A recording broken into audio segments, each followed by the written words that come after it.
Hello दोस्तों, कैसे हैं आप सब। उम्मीद करता हूँ आप सभी अच्छे होंगे, सेहतमंद होंगे। तो स्वागत है आपका आपके अपने यूट्यूब चैनल ज्ञान ही ज्ञान पर। चैनल पर आने के लिए आपका बहुत बहुत शुक्रिया, धन्यवाद। तो दोस्तों, आपके काफ़ी सारे मुझे टेलीग्राम पे भी और मतलब चैनल पर भी जो है कमेंट्स आ रहे थे कि सर जब हमारा न्यू एडमिशन हो जाता है डिस्टेंस मोड में तो उसके बाद का प्रोसीजर थोड़ा बताइए। क्योंकि न्यू एडमिशन जब हम लेते हैं तो हमें इतनी ज़्यादा मतलब अवेयरनेस नहीं होती, इतनी नॉलेज नहीं होती और हमसे कुछ मिस्टेक्स हो जाती हैं, चाहे वो असाइनमेंट्स के रिगार्डिंग हो, चाहे वो मतलब स्टडी के रिगार्डिंग हो, तो हम अच्छी तरह उसको मतलब समझ नहीं पाते। क्योंकि डिस्टेंस एजुकेशन होती है, स्टूडेंट्स के साथ भी हमारा टच नहीं होता इतना और हम नहीं जानते कि किस तरह से हम करेंगे, तो प्रॉब्लम्स आती हैं। और जब हम स्टडी करते थे तो तब भी प्रॉब्लम आती थी। लेकिन मैं आपको पूरी जो है इन्फॉर्मेशन दूंगा कि जैसे ही आपका डिस्टेंस एजुकेशन में जो एडमिशन जो है वो आपका कन्फर्म हो गया और आपको जो है उसके बाद क्या मतलब प्रोसेस रहेगी, क्या काम आपने करने हैं और कौन सी ऐसी मिस्टेक्स हैं जो आपने नहीं करनी, तो उस पर हम कंप्लीट जो है आज जो है डिस्कशन करेंगे। तो मैं ज़्यादा से ज़्यादा आपको इन्फॉर्मेशन देने की कोशिश करूंगा। और दोस्तों, आप चैनल को सब्सक्राइब कर लीजिए ताकि सभी लेटेस्ट अपडेट आपको मिले और कोई भी इन्फॉर्मेशन आपसे मिस ना हो। और दोस्तों, मैं अपना टेलीग्राम जो लिंक है, कॉन्टैक्ट लिंक है जो मेरा टेलीग्राम पे, वो मैं लिंक इसीलिए जो है डिस्क्रिप्शन में डालता हूँ ताकि कुछ चीज़ें ऐसी होती हैं जिसके बारे में स्टूडेंट्स को जो है पर्सनली मेरे से बात करनी होती है, या अगर आप बात करना चाहते हैं तो आप कर सकते हैं मुझसे बात, ताकि मैं आपके डाउट्स को क्लियर कर पाऊँ। तो चलिए दोस्तों, अब ज़्यादा यहाँ वहाँ की बातें ना करते हुए हम अपने मेन पॉइंट पे चलते हैं कि आपका एडमिशन कन्फर्म होने के बाद क्या होगा। तो देखिए दोस्तों, इसमें जो सबसे जो फर्स्ट जो प्राइमरी जो पॉइंट है वो ये है कि एलपी यूनिवर्सिटी की सबसे ख़ास बात ये है कि ये सभी स्टूडेंट को जो है ऑनलाइन प्लेटफॉर्म जो है वो प्रोवाइड करती है, जिसको हम बोलते हैं अपना ई कनेक्ट पोर्टल या एलपीयू टच, जो आप मोबाइल ऐप भी यूज़ करते होंगे। वो जो दोनों जो प्लेटफॉर्म है ऑनलाइन वो आपको मिलते हैं स्टूडेंट को। तो जैसे ही आपका एडमिशन कन्फर्म हो जाता है तो आप जो है को जो यूएमएस यानी कि जो ई कनेक्ट जो पोर्टल है वो आपको उसका यूज़र नेम और पासवर्ड आपको मिल जाएगा। वो पासवर्ड वगैरह आप चेंज भी कर सकते हैं, उसके बारे में डिटेल्स बताई हुई हैं। तो जैसे ही आपको ये पोर्टल मिल जाएगा तो इसमें आप अपना आईडी कार्ड, आपकी प्रोफाइल, आपका रिज़ल्ट, आपकी डेट शीट, आपके प्रीवियस ईयर के क्वेश्चन पेपर, आपकी बुक्स हो गई, आपकी जितनी भी डिटेल्स आपके जो कोर्स के रिगार्डिंग है वो सभी आपको एक ही प्लेटफॉर्म पे मिल जाएगी। वहाँ से आपने कोई कोर्स चेंज करना है, कोई कंप्लेंट करनी है, आपने कोई भी इंक्वायरी करनी है, तो वो सभी जो है आप कर सकते हैं। और दोस्तों, मैंने जो ई कनेक्ट आपका जो पोर्टल है उसके रिगार्डिंग मैंने 5 वीडियोस बनाई हुई हैं, जिसके अंदर मैंने सब कुछ एक्सप्लेन कर रखा है। आप जब चैनल पर जाएंगे तो वहाँ पे प्लेलिस्ट होगी एलपीयू ई कनेक्ट पोर्टल के नाम से, उसको आप चेक कर लीजिएगा।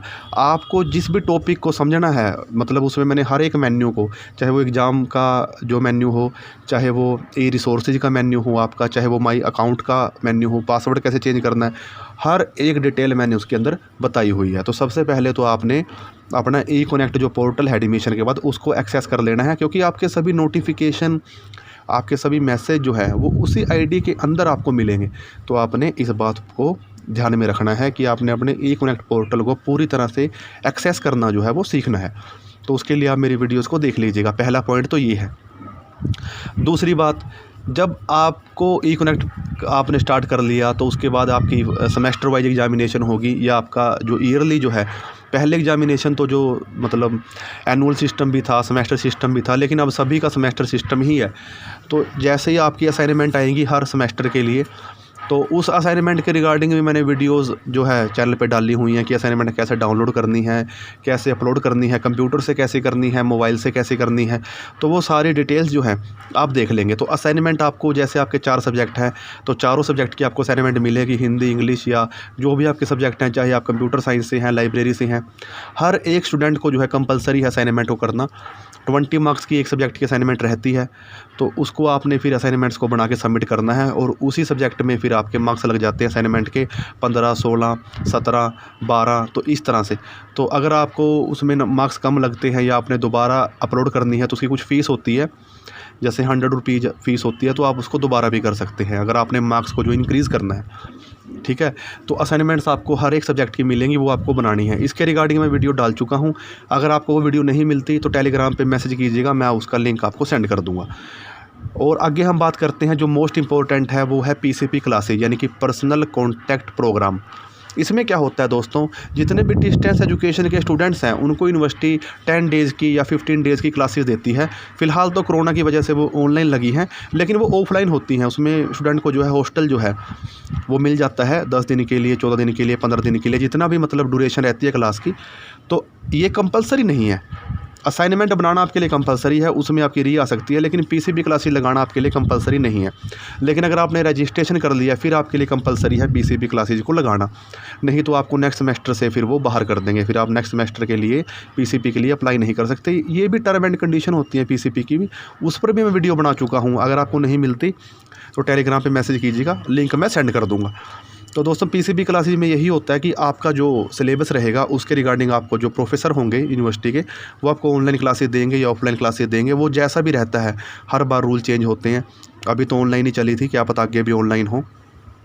और एग्जामिनेशन के रिगार्डिंग भी बच्चे बहुत मैसेज करते हैं कि सर कैसे होगी एग्जामिनेशन।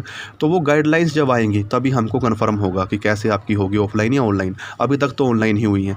तो पीसीबी क्लासेज आप ले सकते हैं, नहीं लेनी वो भी आपकी मर्ज़ी है। बस होता ये है, आपको पीसीबी क्लासेज का सर्टिफिकेट मिल जाता है कि हाँ आपने यूनिवर्सिटी में जो पीसीबी क्लासेज ली थी उसका एक सर्टिफिकेट आपको मतलब आप यूनिवर्सिटी से जो है आपके ई-कनेक्ट पोर्टल से ही वो डाउनलोड हो जाएगा। तो इतना आपने करना है। उसके बाद आपके जो एग्ज़ाम्स जब आएंगे, फाइनल एग्ज़ाम्स जो आएंगे, उसके अंदर आपकी थ्योरेटिकल रहेगी, प्रैक्टिकल रहेंगे। तो अगर आपका प्रैक्टिकल है तो वो 20 मार्क्स का आपका प्रैक्टिकल होगा, और अगर आपकी थ्योरी है तो वो आपकी जो थ्योरी के जो कोर्स होंगे प्रोग्राम गाइड में आप देख सकते हैं 80 मार्क्स का रहेगा। या फिर अगर उस सब्जेक्ट की प्रैक्टिकल है तो वो 20-20 करके, तो 20 का असाइनमेंट और 20 प्रैक्टिकल और 60 मार्क्स की आपकी थ्योरी हो सकती है।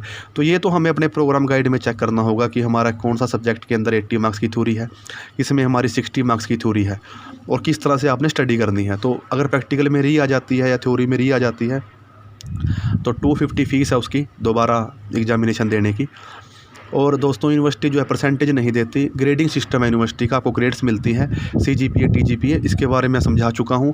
आप सेपरेटली जो है अपने कोर्स के अकॉर्डिंग जो है यूनिवर्सिटी में कंफर्म कर सकते हैं कॉल करके, या उनको मैसेज कर सकते हैं अपनी ID से कि सर या मैडम जो भी आपसे बात करें कि हमें बताइए कि कितने मार्क्स मिनिमम हमको चाहिए पास होने के लिए जो मेरा कोर्स है, और कितनी परसेंटेज हमें मिनिमम चाहिए और क्या ग्रेड मिनिमम चाहिए। तो वैसे मतलब D ग्रेड तक ABCD ग्रेड है, D ग्रेड तक सब पास होते हैं। अगर E ग्रेड आ गया तो इसका मतलब कि रीपीट निकाल देते हैं, या अगर आप एब्सेंट हैं तो वो E ग्रेड दे देते हैं, तो आपको उसकी फ़ीस भर के दोबारा एग्जामिनेशन देनी होती है। स्पेशल एग्जामिनेशन का भी सिस्टम है।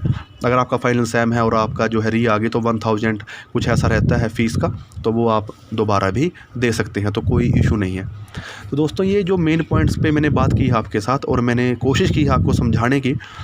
देखिए दोस्तों, काफ़ी बच्चे पूछते हैं कि सर स्टडी कैसे करें। तो स्टडी का तो सिस्टम दोस्तों आपने खुद देखना है। अब मेरे कहने से तो कोई नहीं पढ़ेगा कि मैं कह दूं कि 10 घंटे पढ़ना शुरू कर दीजिए, 4 घंटे पढ़ना शुरू कर दीजिए।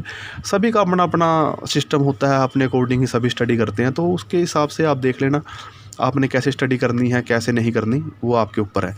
तो अगर फिर भी आपने कुछ इन्फॉर्मेशन चाहिए, अगर आप कंप्यूटर साइंस से हैं, IT से हैं, तो मैं आपको गाइड कर सकता हूँ। मैं आपको बता दूंगा कि एग्जामिनेशन कैसे अटैम्प्ट करनी है, कैसे आप अच्छा स्कोर कर सकते हैं। उसके रिगार्डिंग मैं वीडियोस भी डाल चुका हूं।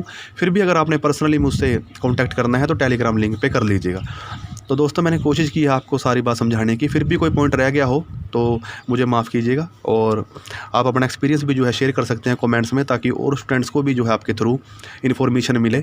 मैं ये नहीं कहता कि सारी इन्फॉर्मेशन मुझे ही है, आप भी बहुत इंटेलिजेंट और आपने भी स्टडी की होगी। अगर आप वीडियो को देख रहे हैं तो आप भी अपना एक्सपीरियंस ज़रूर शेयर कीजिएगा। तो दोस्तों उम्मीद करता हूँ वीडियो आपको पसंद आई होगी, अच्छी लगी है लाइक शेयर कर दीजिएगा, चैनल को सब्सक्राइब कर दीजिएगा। फिर मिलेंगे एक नए टॉपिक के साथ, तब तक के लिए बाय।